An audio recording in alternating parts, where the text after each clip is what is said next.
मैं हूं तारक चौधरी।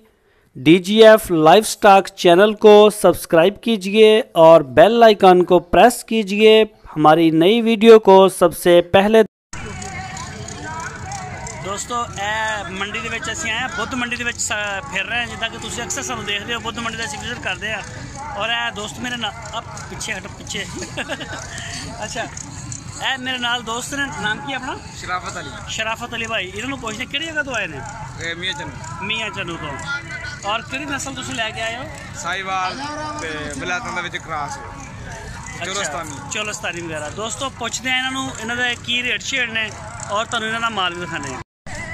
अच्छा शराफत भाई जरा दसो सानू वैड़ी जी खड़ी है जी हाँ जी ये कि नस्ल आ साहिवाल सहीवाल कि क्रास है अच्छा वलैती का तो यदा सर की मंग रहे हो मोल तो 55 सही हो गया। ये तिने ने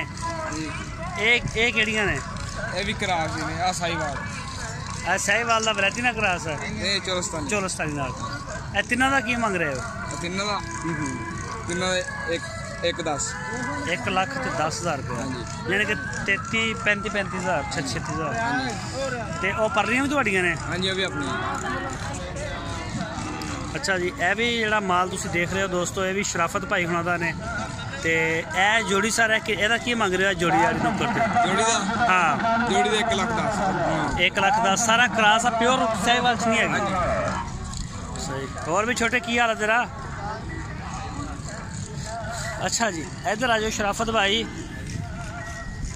जड़ियाँ खड़ियाँ ने आ दो में जोड़ी एदा की मंग रहे हो 1,05,000 रुपये ये भी क्रास चा है दोस्तों सारा क्रास का माल है इन्होंने को नंबर देना अपना ले लो फोन भी आने फिर बाद परेशान ना हो है बोलो नंबर बोलो 06 हाँ हाँ 47 हाँ हाँ 977 हाँ हाँ 26 दोस्तों तुसी इन्हां दा नंबर भी ले लिया अगर किसी दोस्त को जरूरत हो तो क्रास का माल चाहिए हो उम्र इन्हां दी साल हैगी है नहीं हाँ 8 साल 8 साल की एक बच्ची नहीं हाँ 8 महीने अच्छा 8 महीने की देख सकते हो 8 महीने की 9 महीने की साल की इन्होंने कोल जानवर ने और इस कैटागरी के कोल जानवर होंगे ने जेडे भी दोस्त को चाहिए हो इन्होंने रबता कर सकता इन्हों का नंबर थोड़े को आ चुकिया और माल असी जो अच्छी तरह दिखा भी रहे हैं तो